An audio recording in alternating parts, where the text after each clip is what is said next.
Om Shanti. Good evening. आज के हमारे हिंदी सीरीज में सभी भाई बहनों का हार्दिक स्वागत है। और जैसे कि हम सभी क्रिसमस के करीब पहुंच रहे हैं 25 दिसंबर के, तो आज का हमारा टॉपिक भी है क्रिसमस स्पेशल स्टोरी टाइम। और देखा गया है कि कोई भी त्योहार हो, किसी भी कल्चर का हो, किसी भी धर्म का हो, तो हम सभी उसमें जो हमारे बड़े हैं, बुजुर्ग हैं, वो हमें बच्चों को कहानियां सुनाते हैं, हमें पुरानी यादें दिलाते हैं। तो ऐसे ही आज भी हम बहुत सुंदर कहानियों के रूप में क्रिसमस का अर्थ भी समझेंगे और उससे हमें शिक्षाएं भी मिलेंगी। तो वो जैसे कि हमारा कल्चर बरकरार रहता है, हम कहानियों से बहुत शिक्षाएं लेकर के और हम शेयर भी करते हैं उनको।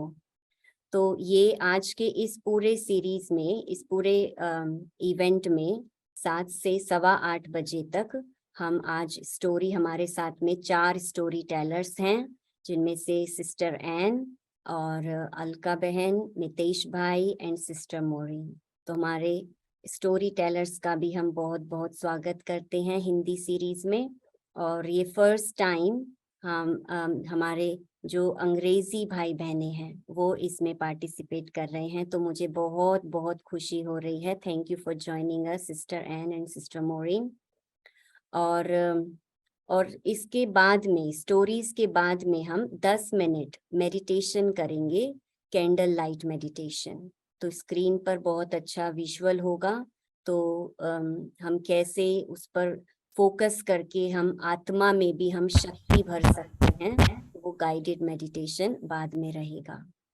तो अभी ज्यादा समय ना लेते हुए मैं सबसे पहले सिस्टर एन से निवेदन करती हूँ। Sister Ann, please start your story. Thank you. Hello, good evening. This story is called The Christmas Tree Forest.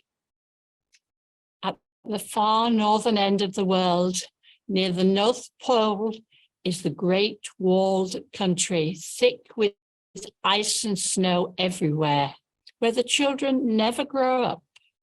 Grandfather Christmas lives nearby and loves all the children, but best of all, he loves the children behind the great ice wall. One very pleasant thing about having Grandfather Christmas for a neighbor is that in the Great Walled Country, they never have to buy their own Christmas presents. Every year, on the day before Christmas, before he makes up his bundles for the rest of the world, Grandfather Christmas goes into the great forest of Christmas trees that grow at the back of the king's palace, and he fills the trees with candies and books and toys. So carry on.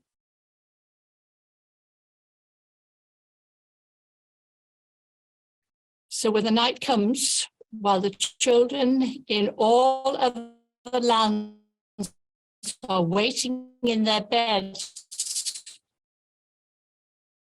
all these children wrap up warmly and go to the forest to give himself, so that none of his friends can see that he has gathered presents, and no one ever thinks of such a thing as taking a present for himself.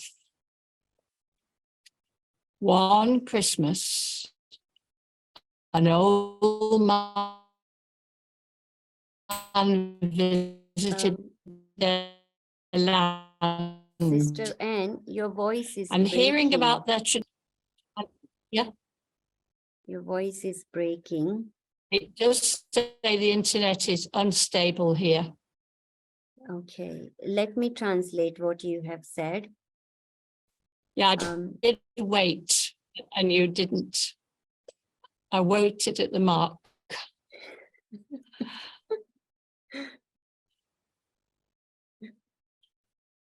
Okay, so sister Ann ने कहा कि एक northern and के विश्व में एक north pole, उत्तरी ध्रुव में एक ग्रेट वॉल्ड कंट्री के नाम से, जहाँ पर बहुत ही ठंडी का मौसम होता है, बर्फ ही बर्फ होती है, और जहाँ पर बच्चे कभी बड़े नहीं होते हैं, बच्चे ही रहते हैं।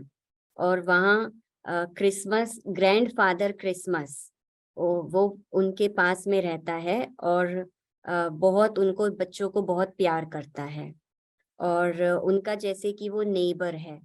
तो वो इतनी बड़ी वॉल है ऊपर कि वो उससे बाहर नहीं जा सकते हैं, लेकिन उसके पीछे ग्रैंडफादर क्रिसमस रहता है। Yes Ann. One Christmas, an old man visited their land and, hearing about their tradition, said, "Why not go out together and everyone get its own presents? That would save the trouble of dividing them again, and everyone would be better satisfied if he could pick out just what he wanted for himself." On Christmas Eve, they always had a meeting at the palace and sang carols until the time for going to the forest. When the clock struck 10, everyone said, "I wish you a Merry Christmas," to the person nearest him. And then they separated to go their ways to the forest. Translate? Okay, yes. So उनके यहाँ जब भी हर साल Christmas होता था, तो रात को 10 बजे वहां पर एक रूल था, राजा का ऑर्डर था कि सभी बच्चे एक दूसरे के लिए जो भी उनको गिफ्ट चाहिए अपने फ्रेंड्स के लिए, वो वहां पर जाएंगे, और जो पेड़ हैं बाहर जंगल में, उसमें बहुत सारे गिफ्ट्स मिलेंगे उन्हें, ग्रैंडफादर क्रिसमस ने रखे होंगे, तो वो फिर वहां से ले सकते हैं जो भी चाहिए।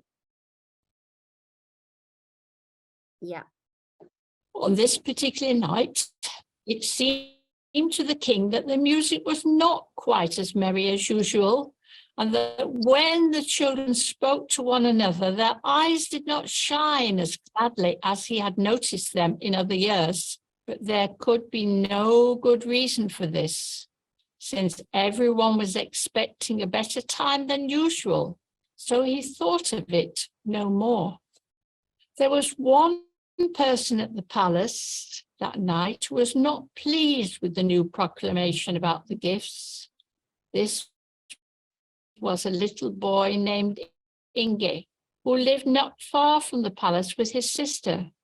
Now his sister was a cripple and had to sit all day looking out of the window from her chair, and Inge took care of her and tried to make her life happy from morning till night. उस दिन जब आया, तो वहां पर एक old man आया, और उसने बोला कि इस साल आप दूसरों के लिए क्यों लेकर आते हो गिफ्ट, आप जो आपको चाहिए आप अपने लिए लेकर के आओ। तो उनके फिर पैलेस में मीटिंग होता था जब 10 बजते थे, और वो फिर एक दूसरे को मैरी क्रिसमस करते थे। तो उस दिन कुछ अजीब सा माहौल था कि बच्चों की आंखों में जो शाइन थी वो भी नहीं थी, क्योंकि ये दूसरा कुछ नियम हो गया कि पहले वो दूसरों के लिए गिफ्ट लाते थे, अभी उनको बोला गया कि अपने लिए लेकर आना है।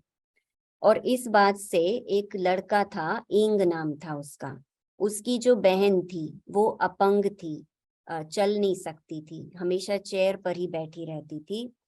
तो उसने सोचा कि मेरी बहन अभी कैसे वो जाएगी अपने लिए गिफ्ट लेने के लिए, तो उसको उसकी चिंता हो गई। Yes N.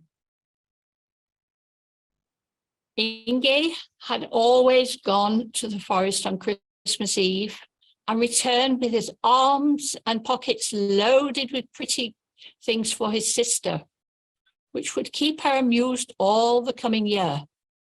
But now, said Inge to himself, what would his sister do?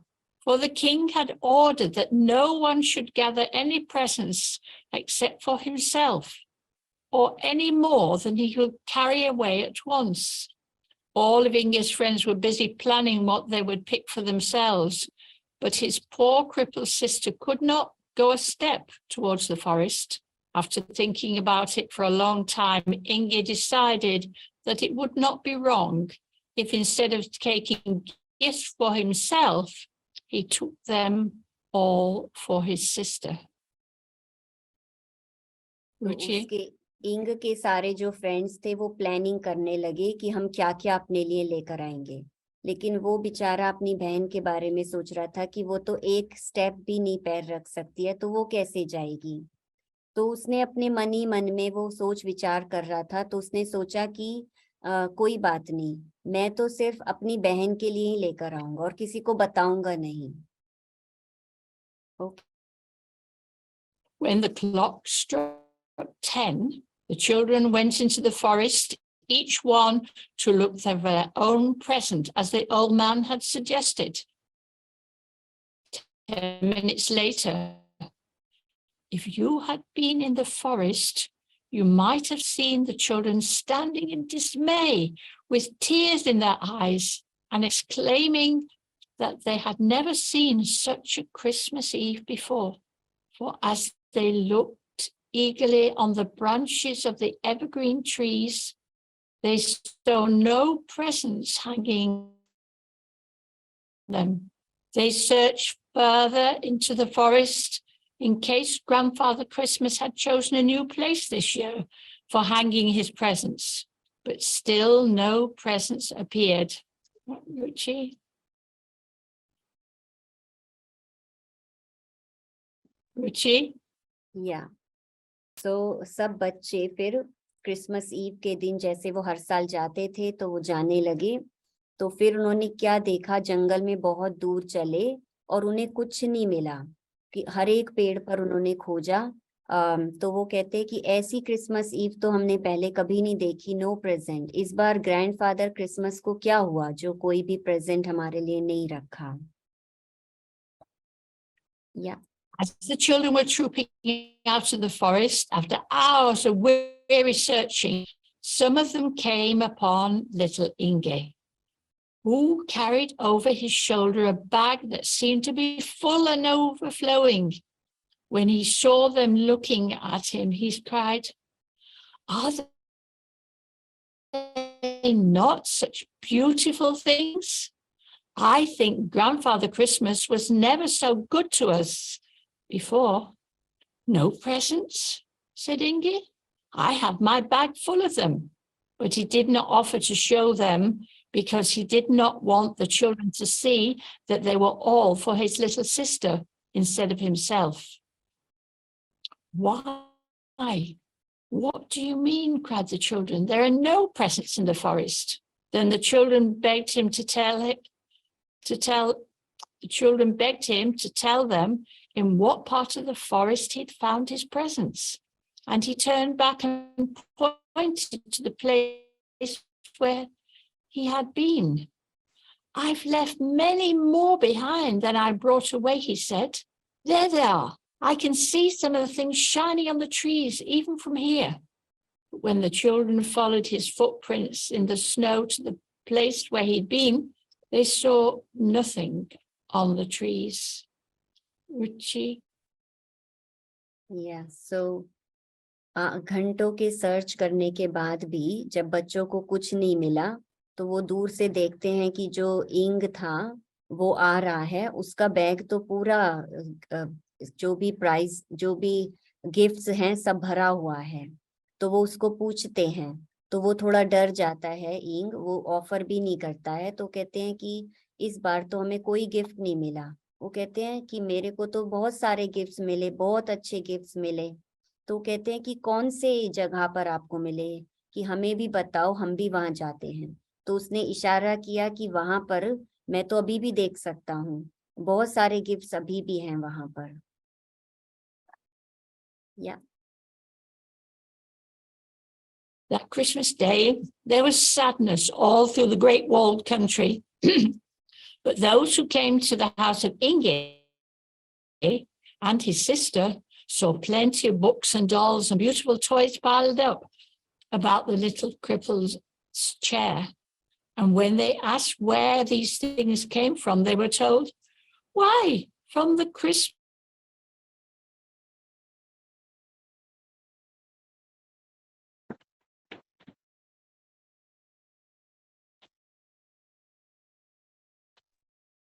We can't hear you.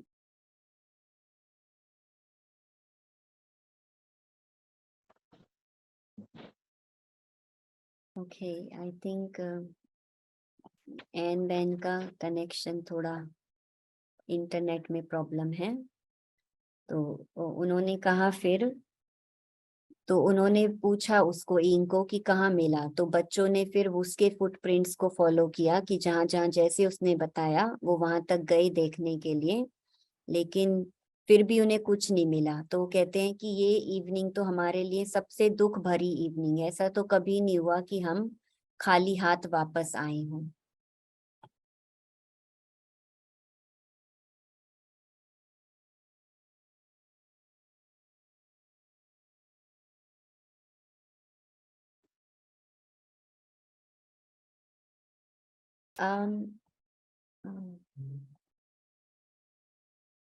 You need to unmute and you need to unmute yourself.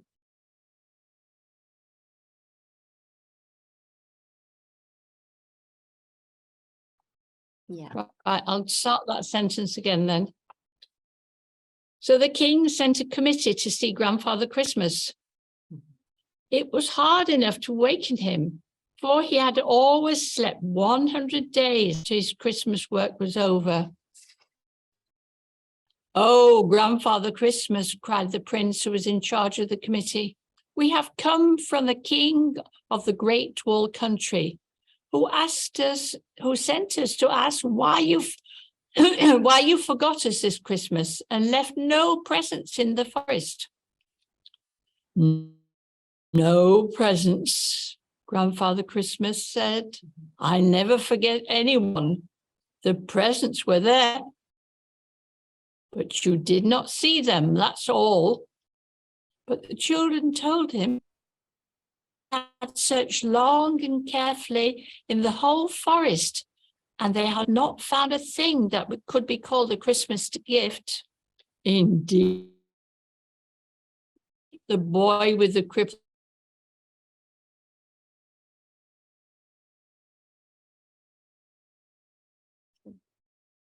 जब राजा को पता चला कि बच्चे बहुत दुखी हैं, कोई प्रेजेंट नहीं मिला है, तो राजा ने एक कमेटी भेजी ग्रैंडफादर क्रिसमस के पास में कि आप पूछो कि ऐसा क्यों किया उन्होंने इस साल।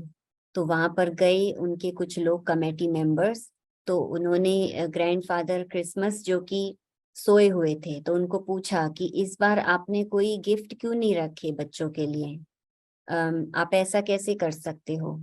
तो ग्रैंडफादर क्रिसमस ने बहुत आश्चर्य से कहा कि नो गिफ्ट्स, ऐसा कैसे हो सकता है कि मैंने तो बहुत सारे गिफ्ट्स रखे थे हर साल की तरह।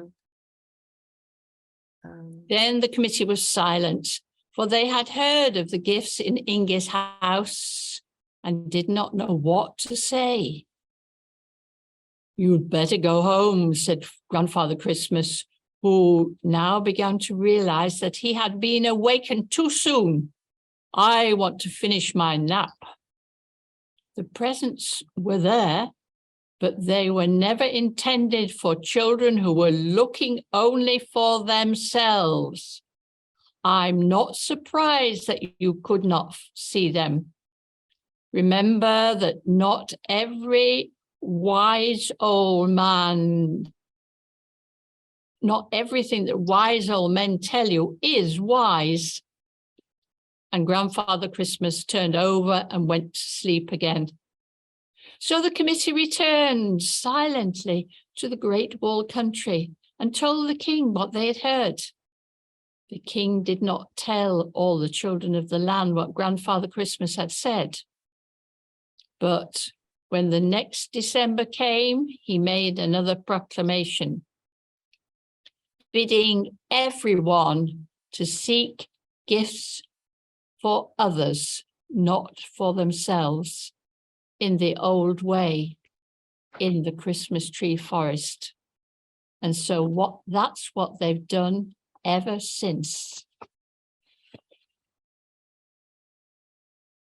So उन्होंने कमेटी मेंबर्स ने जब ग्रैंडफादर क्रिसमस को पूछा तो ग्रैंडफादर क्रिसमस ने कहा कि जो लिटिल इंग है उसको और उसकी बहन को आपने देखा, उनके पास तो बहुत सारे गिफ्ट्स हैं। मेरी नींद में से मुझे उठाया है, मुझे सोने दो, क्योंकि वो जैसे कि साल भर में गिफ्ट्स रखने के बाद फिर वो 100 दिन तक सो जाते थे अपना काम पूरा करके। तो कहते हैं मेरी नींद डिस्टर्ब करने क्यों आए हो, इंग के पास तो इतने सारे गिफ्ट्स हैं। तो कमेटी मेंबर्स को फिर समझ आ गया और वो साइलेंटली राजा के पास वापस चले गए और राजा को सारी बातें सुनाई कि जो वाइज ओल्ड मैन ने जो कहा था कि एक सभी को अपने अपने लिए गिफ्ट्स लाने हैं, वो गलत था, उसकी बातें सही नहीं थी। तो जो पहले से करते आ रहे थे कि दूसरे के लिए गिफ्ट्स लेना है, और तो आपको बहुत सारे गिफ्ट्स अपने आप मिल जाएंगे। So would you like to share the moral of the story and just in few words? Always think of others first. Choose gifts, and the happiness comes in giving to others rather than just seeking only for yourself. Beautiful. कितनी अच्छी कहानी हमें sister Ann ने सुनाई और कितनी अच्छी उसमें शिक्षा भरी हुई है कि हमेशा अपने बजाय दूसरों के लिए, हमें कुछ भी चीज है पहले दूसरों के लिए आप अगर सोचेंगे, शेयर करने का भाव रखेंगे, तो अपने आप ही आपको खुद ही मिल जाएगा। तो उनके राज्य में ये नियम बन गया कि हर क्रिसमस पर राजा ने नियम बनाया कि आपको दूसरों के लिए ही प्रेजेंट लाने हैं। तो कितनी बड़ी बात है। और भारत में भी ये कहते हैं धन दिए धन ना खूटे। तो जितना हम दान करते हैं, पुण्य करते हैं, शेयर करते हैं, तो उससे कभी कमी नहीं आती है, लेकिन उससे और ही बरकत होती है। So beautiful story sister and thank you so much for sharing. और नितीश भाई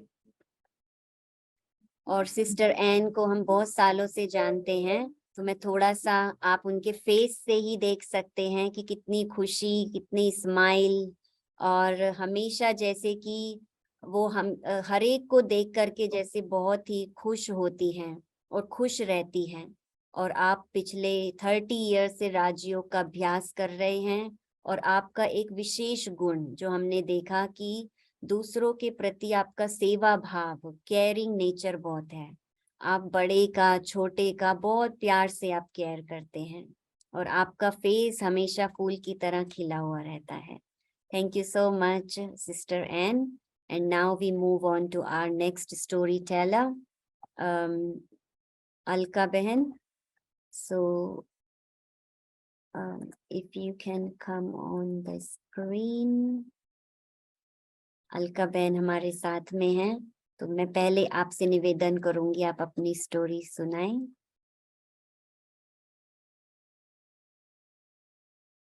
थैंक यू रुचि बहन। हम इंग्लिश में ही सुनाएंगे, फिर रुचि बहन सार सुनाएंगे। The little angel. Once upon a time, there was a little angel who was known and loved throughout the kingdom of heaven. There was practically no cloud on which he wasn't known. The little angel was almost always happy and spread his good mood everywhere. When other angels were not feeling too well, the little angel quickly took their minds off gloomy matters. When he was in a good mood, the little angel could be a real clown who had nothing but innocent mischief on his mind. And truth be told, that was quite often the case. His dazzling cheerfulness and pure joy were simply unstoppable. Now, we have to add that the little angel was a really clumsy klutz.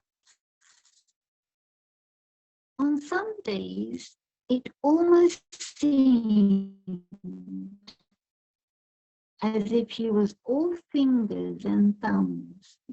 The little angel radiated so much charm and warmth that he could immediately enchant everyone with his mischievously sparkling eyes. All of this made the little angel quite unique, and so the other angels didn't mind that he was not the fastest in some of the guild of angels' more important business. Everyone simply got used to it over time, because it had always been that way. The little angel never was in a hurry with anything. When other angels were already making their first attempts at flying, the little angel was still lying on his stomach. He learned to fly quite a while later, but he learned it. So this was how the little angel did most things. And those things that were either too difficult or just too boring, the little angel didn't even bother trying. One day, the little angel was called to God, the big boss himself.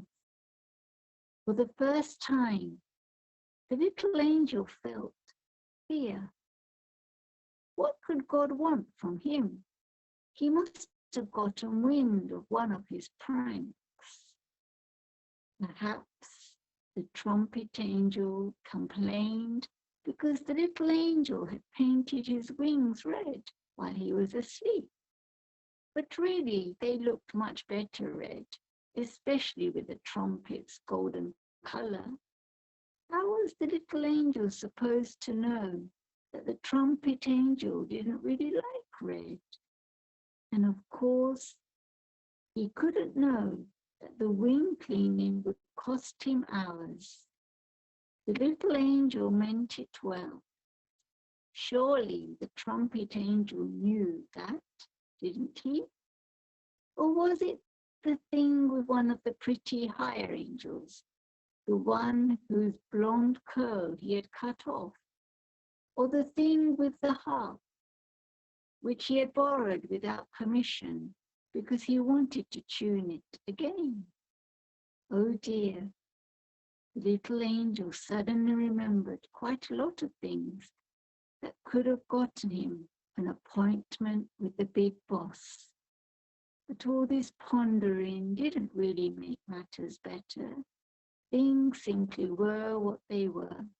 And so the little angel, now even a little smaller, yet went to God, who at that moment was in a meeting with Santa Claus and the head of the higher angels. All three of them had serious, helpless-looking faces as they brooded over some matter. The head of the higher angel sighed. It's becoming more and more difficult to make the earth children happy with a beautiful gift. Santa agreed. That's right. They have everything. No matter what I bring, after just a few minutes, all the magic is gone. And more often, they don't even like my gifts anymore. They are becoming increasingly dissatisfied. Oh, my dears, don't you think I know that too? God replied. I've been observing this for quite a while. Today, hardly anyone sees with their hearts.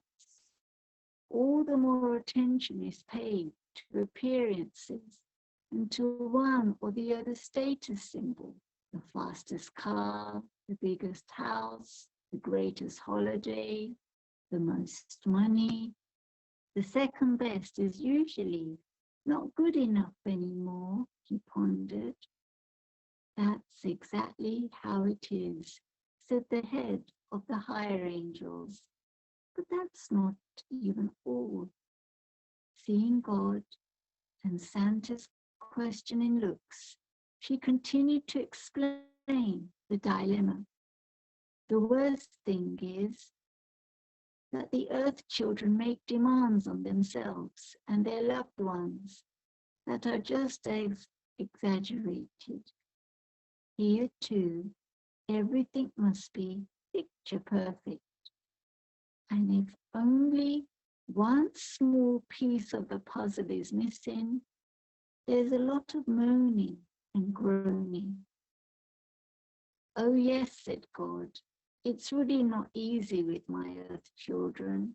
I know what you mean. They are all putting themselves under too much pressure. And now they're starting to break under this pressure. On the outside, they're doing splendidly, everything fine. But deep inside, many are just unhappy and scared. But cannot people learn that there's more to life than intelligence, beauty, and perfection? And that not everything can be measured in money, asked the head of the higher angels. They have to learn to see with their hearts again. You're right, God said, but what should I do? I have already sent down some messages, but I'm running out of options. Suddenly, they all noticed the little angel who'd been standing at the door the whole time. Their faces immediately lit up, and God stretched out his arms to him. Come here, you little angel. I think we have a major mission on earth for you. The little angel's face beamed with pride. A major mission on earth for me? But then he immediately added in a more thoughtful tone, but I'm always the slowest. I wasn't even allowed to go to angel school for quite a while. I'm not all too capable, they say. Oh, but little angel, you're just the right person, God explained. With your smile and your irresistible charm, you will bring a magic brightness and a warmth into people's hearts in a way that only the sun can do. And this light will help. Well, if you say so, the little angel replied shyly. He was feeling a bit queasy about it all. What might be awaiting him, he wondered. But on the other hand, why not?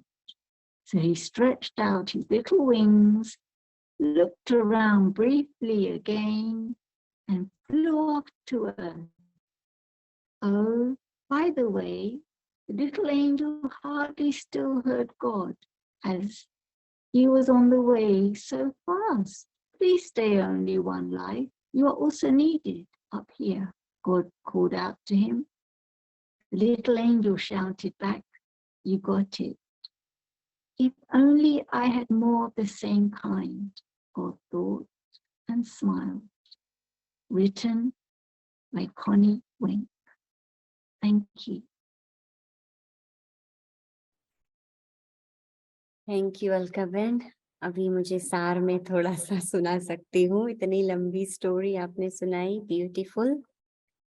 तो एक ये नन्ही परी की कहानी है जो कि बहुत, उसने सब कुछ देर से सीखा, उड़ना भी देर से सीखा, एंजल के स्कूल में भी बहुत देर से गई, लेकिन सब उसको बहुत प्यार करते थे। पूरे जो भी परियों का जो देश था वहां पर वो बहुत जैसे कि सबको हंसाती थी, सबका मूड ठीक कर देती थी, और ऐसी उससे कुछ ना कुछ ऐसी गलतियां हो जाती थी लेकिन सब उसको बहुत प्यार करते थे।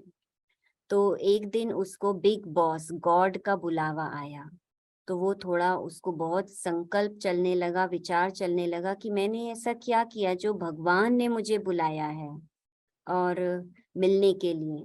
तो उसके मन में विचार आने लगे तरह तरह के कि शायद मैंने एक परी के पंख ना रेड कर दिए थे, तो शायद, और उसको रेड कलर बिल्कुल पसंद नहीं था, तो उसकी वजह से शायद मुझे भगवान ने बुलाया है। और या मैंने वो मिस्टेक की थी, उसको ये किया था, ये उलट पुलट कर दिया था, उसकी वजह से गॉड ने बुलाया है।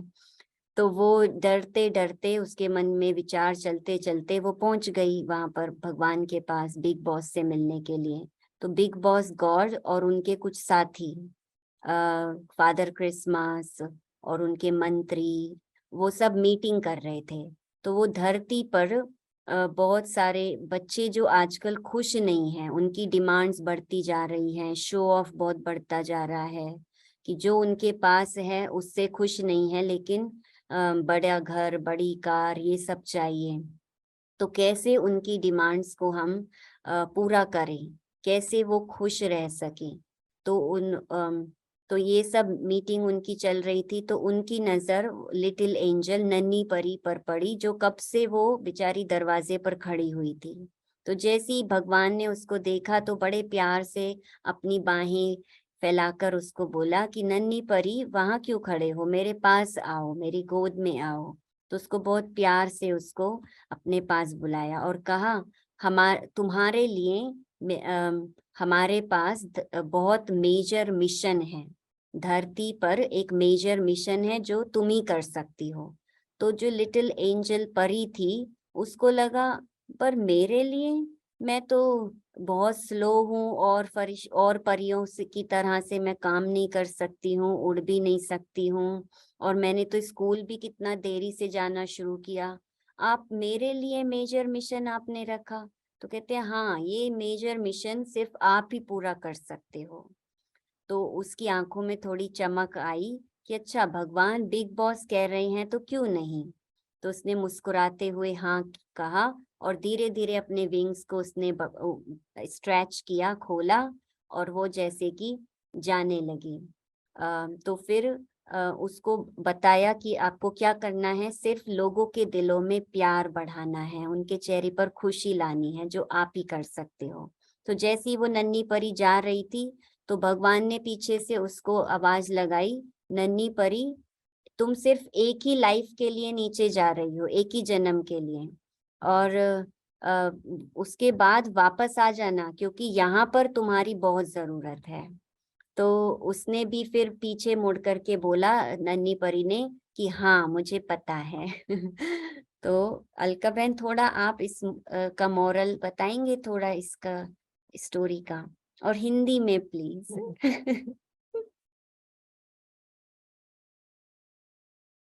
रुचि बहन ने अच्छा सुनाया हिंदी में साथ। और मॉरल यही था कि भगवान,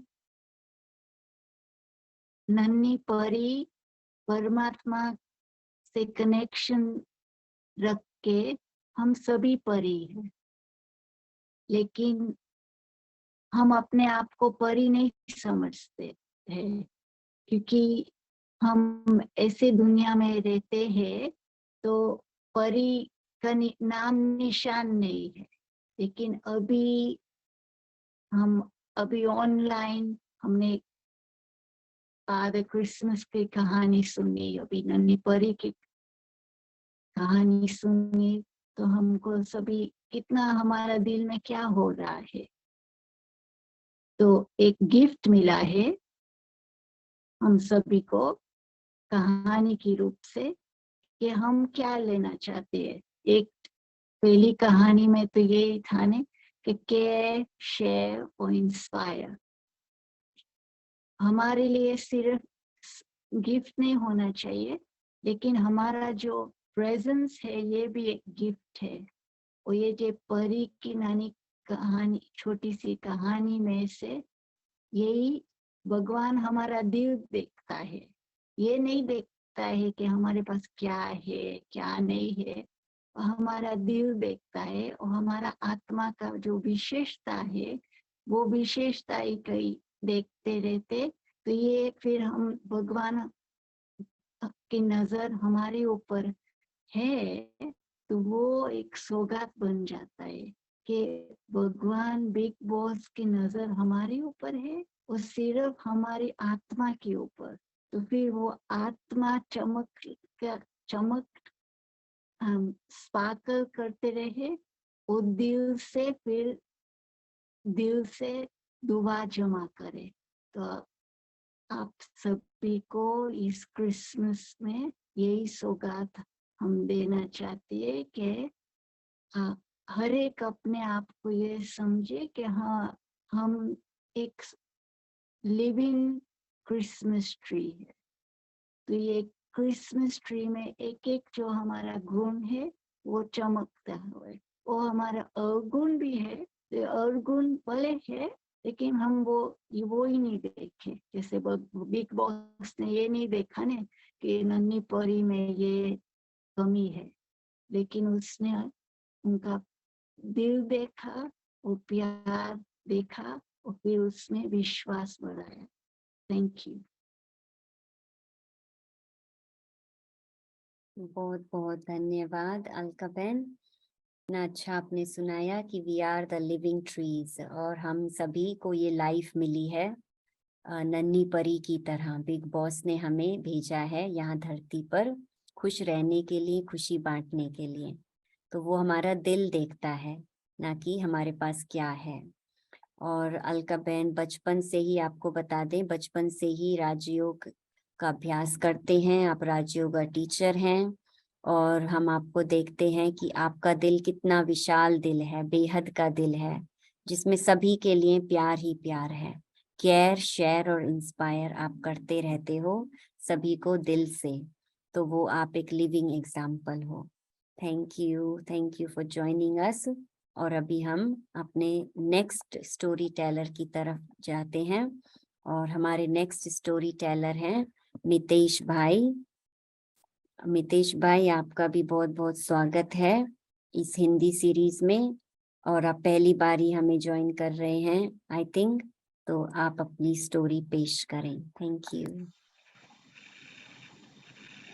थैंक यू रुचि बहन। सबको आई होप सुनाई देता होगा मेरी आवाज़। ओके, तो मेरी कहानी का टाइटल है एक युवा कपल। तो एक युवा कपल थे जो एक साथ बहुत सुखी जीवन व्यतीत कर रहे थे। उन्हें बस एक ही चिंता थी कि क्या उनकी खुशी हमेशा के लिए रहेगी या उन्हें भी परेशानियों का सामना करना पड़ेगा। तो एक दिन उन्होंने सुना कि एक वाइज ओल्ड मैन शहर में आया था। वो सभी प्रकार के प्रॉब्लम्स को हल कर सकता था। इसीलिए ये दोनों युवा ने व्यक्ति के पास गए और उन्हें अपनी चिंता सुनाई। So the wise old man ने उन्हें बताया, दुनिया भर में यात्रा करो और एक ऐसा पुरुष और महिला की तलाश करो जो एक कपल के रूप में पूरी तरह से खुश हो। जब ऐसी कपल मिले तो उस आदमी के कमीज का एक टुकड़ा मांग लेना, फिर उस कपड़े का टुकड़ा अपने पास रख लेना और तुम सदा सुखी रहोगे। सो द यंग कपल ने अपनी दुनिया में सबसे खुशी कपल की तलाश में अपनी यात्रा शुरू की। एक जगह उन्होंने सुना कि गवर्नर और उनकी पत्नी सबसे खुश लोग हैं। इसलिए वो अपनी उसकी महल में गए और उन्हें पूछा, क्या आप सबसे खुश कपल हैं? तो गवर्नर और उसकी पत्नी ने उत्तर दिया, हाँ हम हैं, लेकिन एक बात को छोड़कर सब प्रकार से सुखी हैं, बस हमारे को संतान नहीं है। तो माना गवर्नर और उनकी पत्नी सबसे खुश कपल नहीं थे। इसलिए उन्होंने अपनी यात्रा जारी रखी। फिर वे एक ऐसे शहर में पहुंचे जहां उन्होंने सुना था कि सबसे खुशहाल कपल यहाँ है। वे दोनों उनके घर गए और उनसे पूछा, क्या तुम सबसे सुखी कपल हो?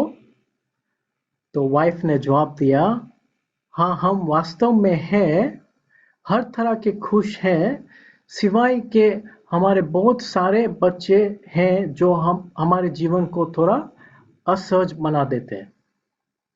तो ये कपल भी सबसे खुश नहीं लगे उनको, और इसलिए उन्होंने अपनी यात्रा जारी रखी। अभी थोड़ा इंग्लिश में सुनाता हूँ। And so they continued their journey. They visited many countries, cities, towns and villages, asking the same question, but they did not find what they were looking for. एक दिन यंग कपल ने desert में एक shepherd मिला। उसकी पत्नी और बच्चे साथ में थे। So the shepherd greeted his wife, gently patted the child she was carrying, and she laid the mat and started to eat contentedly. बहुत खुश थे। The young couple came to them and asked them, "Are you the happiest couple?" The young couple immediately realized that they were the happiest couple and asked them for a piece of the shepherd's shirt so that the happiness too would last throughout. The shepherd said, "If I give you a piece of cloth from my shirt, then I will be left without any clothes, since I only own just one shirt." So the young couple at once understood that it is very difficult to find perfect happiness anywhere in the world. So इस couple ने अपने देश लौटाने का फैसला किया। वो wise man व्यक्ति के पास गए और जो कुछ हुआ था उसको बताया। They also complained that his guidance was very difficult to abide by. The wise man हंसने लगा और बोला, क्या तुम्हारे यात्रा बेकार थी या तुमने कुछ सीखा? युवक ने उत्तर दिया, हाँ, इस यात्रा के बाद मैंने सीखा है कि इस संसार में कोई भी पूर्ण रूप से सुखी नहीं है। केवल वही व्यक्ति सुखी है जो ईश्वर को प्रसन्न करने के लिए सब कुछ करता है। पत्नी ने कहा, मैंने सीखा है कि खुश रहने के लिए 2 बातें याद रखना है, बहुत जरूर है। सबसे पहले, सभी मनुष्यों को अनेक के पास जो कुछ भी है उसके लिए आभारी और संतुष्ट होना चाहिए। और दूसरी बात, परम सुख के लिए हमेशा धैर्यता का अभ्यास करना चाहिए। उसके बाद युवा कपल ने वाइज मैन को उनके मार्गदर्शन के लिए धन्यवाद दिया और घर लौट आए। बुद्धिमान व्यक्ति ने उनके लिए प्रार्थना की और कहा, Indeed, the sign of happiness is in their heart, and they have good manners. And if the lifetime is spent in pleasure of God, there will be no differences in mankind. Om Shanti.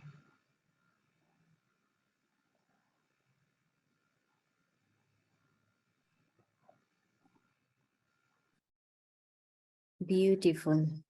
Nitesh भाई ने कितना अच्छा message भी दिया story के माध्यम से, और सभी को समझ में भी आ गया। So I don't need to translate now in Hindi, कि कैसे हमें खुशी कहाँ मिलेगी, अपने अंदर ही है, और संतुष्ट रहना, और जो हमें मिला है उसे अप्रिशिएट करना, ग्रेटफुल रहना उसके प्रति।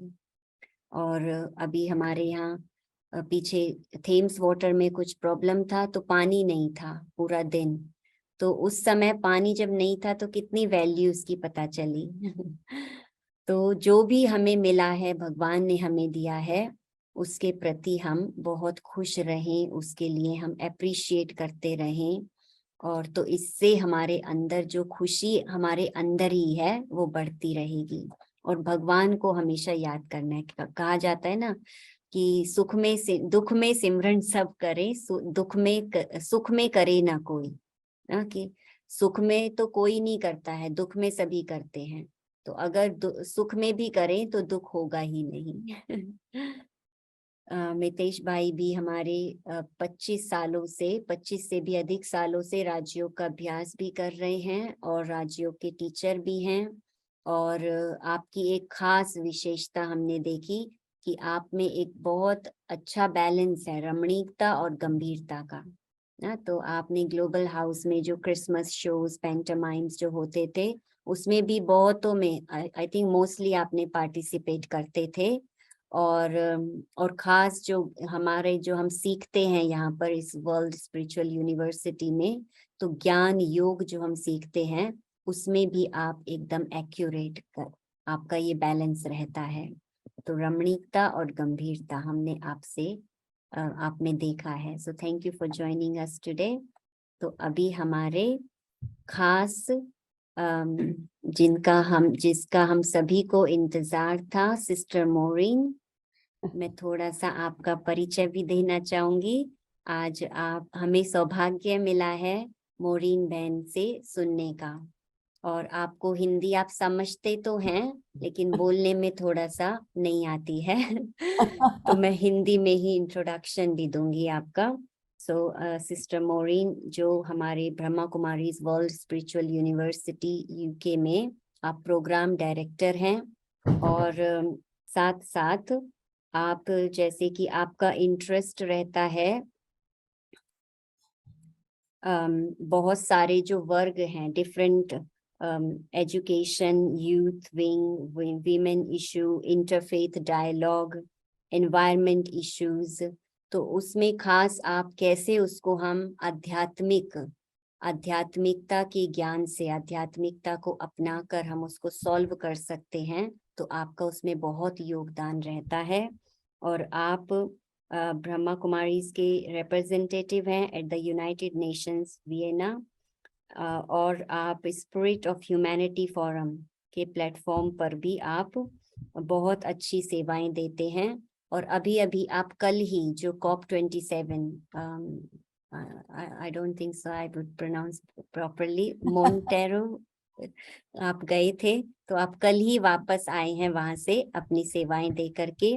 तो आज बहुत हमारा ये भाग्य है कि हमें आपसे सुनने को मिलेगा। आपका हिंदी सीरीज में हम आपका बहुत बहुत हार्दिक दिल से स्वागत करते हैं। Thank you, thank you. Thank you, बहुत बहुत थैंक्स, दिल से थैंक्स। मैं थोड़ा हिंदी बोल सकती हूँ। वास्तव में 2 COP कॉन्फ्रेंसेस, एक है क्लाइमेट चेंज के लिए, दूसरा है बायोडाइवर्सिटी, माना सब एनिमल्स, स्पीशीज, फिश, बर्ड्स, हम कैसे एक्सटिंक्ट हो रहे हैं, तो इसलिए दूसरे कॉन्फ्रेंस के बारे में। एंड सो जीवन में बहुत विजडम चाहिए, जो हमारा संबंध है मदर अर्थ के साथ, रिस्पेक्ट से, अच्छी रीति हार्मनी से, तो हमारा अर्थ कंटिन्यू कर रहे हैं, हम खुशी हो रहे हैं और अर्थ खुशी हो रहे हैं। तो हमारा हिंदी थोड़ा थोड़ा ऐसे। और ये कहानी, जब कहानी सुनते हैं और दिल टच करते हैं, तो बहुत सीखने का मिला है, राइट? फिर जीवन में लाना है naturally. So this is a story. Now I will read it in English. So this is about the magic ring. And this is about King Solomon, who's a king from the Bible, very famous for his wisdom. And God appeared to him in a dream and asked him what did he want from God. And so Solomon asked for wisdom so that he could guide his people. So God was pleased with him, and he promised him great wisdom, because what he asked from God was not for himself, but it was for his people. You want to translate or? Tell me when to stop. You can continue so that they can get the The feedback. end. Okay, fine. So one day, King Solomon, the wisest man in the world, wanted to test the integrity and the wisdom of his faithful servant. The king summoned his servant and asked him to carry out a task, knowing that it could not be completed. King Solomon said, "The harvest festival is in 6 months' time, and I would like to wear a magic ring for the holiday. Any person who is sad and looks at the ring will become happy, and any happy person who looks at the ring will become sad." The faithful servant immediately went on the journey in search of the mysterious ring. A month passed, 2 months passed, and the servant, who visited every jeweler and peddler in the kingdom, remained without the ring. He couldn't find it. 2 more months passed, and the servant reached the end of the kingdom. But he had yet to find anyone who had heard of this magical ring. Over time, the faithful servant became frustrated. With all his might, he wanted to fulfill his master's wish. But no matter how hard he tried, he could not find the mysterious ring. He was depressed and almost gave up, until one day before the harvest festival, he arrived at the small workshop of a poor jeweler in a small village. The servant, who had nothing to lose, asked the old silversmith, "Tell me, sir, have you ever heard of a magical ring that causes the sad to become happy and the happy to become sad?" The old silversmith thought for a second, took out a small copper ring from one of the drawers, scratched it, and handed it to the servant. The servant, who for the past few months had lost all hope, gave one look at the inscription, what was written on the ring, and his eyes lit up. He became happy. He thanked the silversmith. He gave him a bag of gold coins and hurried to the king's palace. When the servant finally arrived at the king's palace, Solomon was very happy and rejoiced. He did not believe that his servant could really come back to him with the ring. The servant handed the ring to his master. The wise king gave it one look, and the smile immediately disappeared from his face. All the courtiers were very curious to see what was written on the magical ring. And finally, when they looked at it, they saw the following simple sentence: "Despite everything, this too will pass." This simple sentence contains a truth that we must cherish in our hearts. Even if it feels like everything is going great and we're on top of the world, we must remember that all this might disappear one day. On the other hand, and this is the happy side of the rule, all the suffering, all the frustration, all the difficult times we sometimes experience, these too will pass and be forgotten. Om Shanti. I hope you liked the story. Yes, thank you Maureen बहन। मैं थोड़ा सार में ही सुनाऊंगी। जो राजा सुलेमान, जो कि दुनिया के सबसे बुद्धिमान व्यक्ति, अपने वफादार नौकर की ईमानदारी और ज्ञान की परीक्षा लेने चाहते थे। तो उन्होंने अपने नौकर को बुलाया, एक कार्य पूरा करने के लिए कहा, और उन्होंने कहा कि ये कार्य पूरा नहीं हो सकता है। उनको ऐसा लगता था। राजा सुलेमान ने कहा कि जो हार्वेस्टिंग फेस्टिवल है 6 महीने में, और मैं छुट्टी के लिए एक जो जादू की अंगूठी, मैजिकल रिंग की जो कहानी है, वो पहनना चाहूंगा। तो उसमें क्या खासियत थी अंगूठी में कि कोई भी व्यक्ति जो उदास है और अंगूठी को देखता है तो वह खुश हो जाएगा, और जो कोई खुश व्यक्ति उस अंगूठी को देखेगा तो दुखी हो जाए। तो ऐसी स्पेशल अंगूठी की तलाश में जो उसका वफादार नौकर था, वो तुरंत यात्रा के लिए निकल जाता है। और 1 महीना बीत गया, 2 महीना बीत गया, और जो नौकर जो राज्य के जो हर जौहरी और जूलर के पास में वो गया, लेकिन उसको वो अंगूठी मिलती नहीं थी, रहस्यमयी अंगूठी।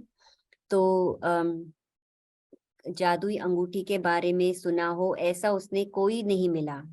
तो वो बहुत ही निराश हो गया कि अभी मैं क्या करूं, कि अपनी पूरी ताकत लगाकर भी अपने मालिक की इच्छा पूरी नहीं कर पाया वो। तो वो बहुत उदास था और अपनी लगभग हार मान चुका था। तो जैसे ही वो जो फेस्टिवल चल रहा था, तो वहाँ एक छोटे से गांव में एक गरीब जौहरी था, उसकी वर्कशॉप में वो पहुंच जाता है। तो उसको कहता है, जिसके पास बूढ़े सुनार से उसने पूछा, मुझे बताओ कि क्या आपने कभी किसी जादुई अंगूठी के बारे में सुना है, जिसके कारण दुखी खुश हो जाता है और खुश उदास हो जाता है।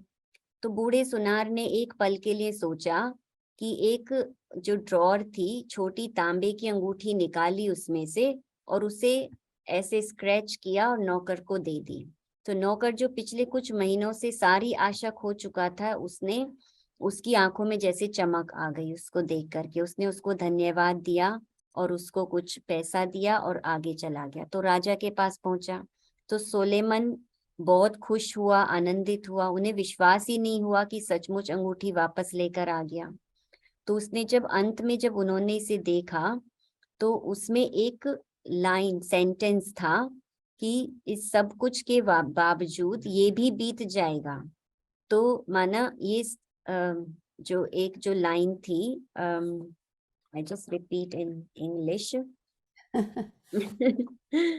See, all the difficult times we sometimes experience, these too will pass and be forgotten. So, माना इसका जो मॉरल यही है कि कितना भी कुछ भी हमें मिल जाए, लेकिन वो समय भी जाना ही है। तो कठिन समय में कभी कभी हम अनुभव करते हैं, लेकिन ये दिन भी बीत जाएंगे। तो कभी भी निराश नहीं होना है। That's right. It gives hope, but also to know that everything external, that will change. And our real happiness has to be on the inside from God. Yes. Sister Maureen, would you like to say a few words about Christmas? कि हम Christmas का message आप क्या देना चाहेंगे हमारे viewers को? So Christmas is definitely the time of goodwill. It's the time of peace. It's the time of love. It's the time of kindness. It's the time of receiving gifts from God. And when we receive gifts from God, then those gifts become part of our nature, and we continue to use them to give to others. And the more you give, the more the gifts will increase. By giving, in giving there is receiving. So this Christmas, and actually for the whole year, and actually for your whole life, let us continue to take the precious gifts from God of love, of peace, of wisdom, of joy, of purity. Let us use these gifts in our life, and then we will always have plenty, we will always have abundance, and we will be able to live with God's blessings. So keep taking blessings from God in your life and enable others to do the same. Om Shanti. Thank you. बहुत ही सुंदर कि भगवान से कैसे हम सुख, शांति, पवित्रता, ज्ञान सब कुछ प्राप्त कर सकते हैं, और वो ये ही समय है, अभी ही समय है, तो खुद भी प्राप्त करें और औरों को भी प्राप्त कराएं। अभी हम थोड़ा मेडिटेशन से पूरा करते हैं।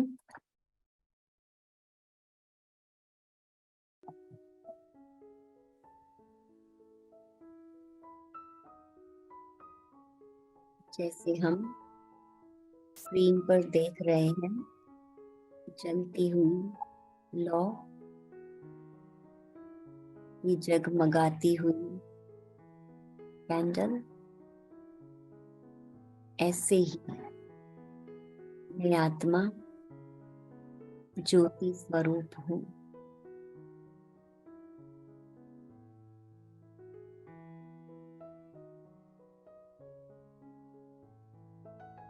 परमात्मा ज्योति के सागर की संतान हूँ।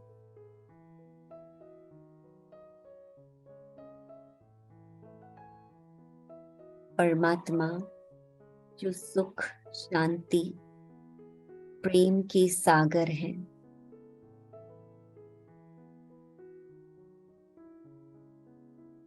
मैं आत्मा ज्योति स्वरूप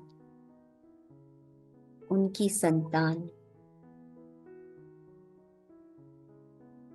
उनसे शांति, प्रेम, सुख की किरणें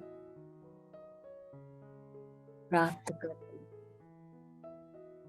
देखिए, मैं ज्योति आत्मा प्रकृति के मध्य में विराजमान हूँ। इस लाइट की तरह जगमगा रही हूँ, और परमात्मा ज्ञान सूर्य महाज्योति सूर्य के समान सम्मुख आ जाते हैं, अपना धाम छोड़कर, और उनकी किरणें मुझ पर पड़ने लगती हैं। मुझ ज्योति का मिलन उस महाज्योति से हो रहा है।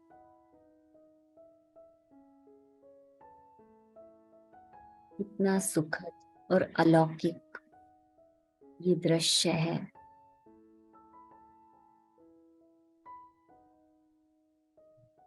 मैं आत्मा जो भी मुझे चाहिए, पवित्रता, ज्ञान की रोशनी, प्यार, शक्ति, आनंद,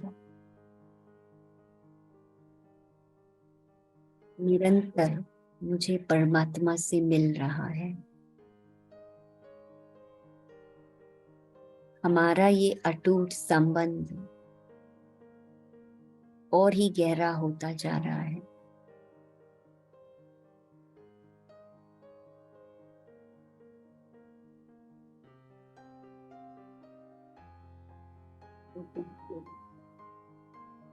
मुझ आत्मा रूपी ज्योति में एक नई ऊर्जा का संचार हो रहा है।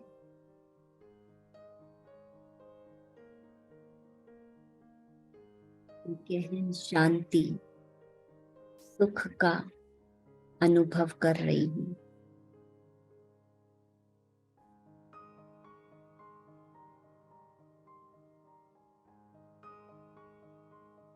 मेरा तन, मन शांत और शीतल होता जा रहा है। और अभी शांति और सुख की किरणें मेरे शरीर में प्रवाहित होते हुए मेरे आसपास भी फैलने लगती हैं और हमारा घर सुख, शांति और खुशी से भर जाता है। And I share this peace and happiness with my neighbors, with my friends,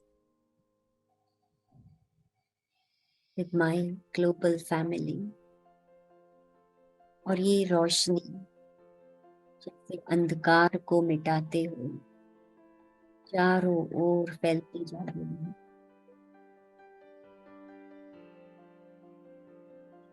चारों ओर सुख, शांति की किरणें, प्यार की किरणें,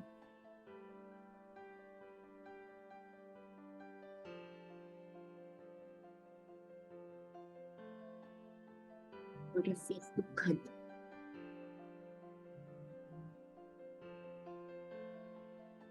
शांति स्थिति का अनुभव करते हुए हम वापस